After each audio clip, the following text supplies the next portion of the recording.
Сегодня у нас особенно повод для радости и гордости – День независимости Узбекистана. Это время, когда мы чувствуем себя частью большой дружной семьи. Sizlarni mustaqilligimizning 34 yillik bayrami bilan chin qalbimdan tabriklayman. Добро пожаловать на наш праздничный концерт, где каждая песня – это теплое признание в любви нашей Родине.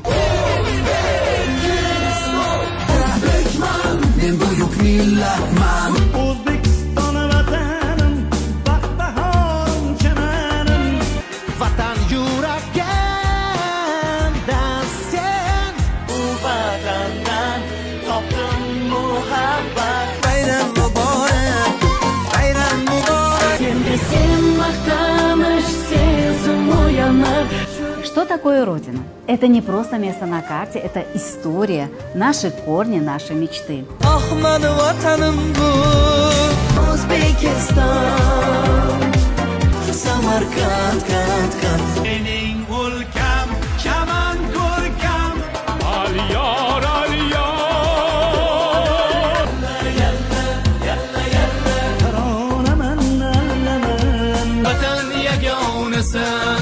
Vatan yagonasan, vatan yagonasan, dilimda doim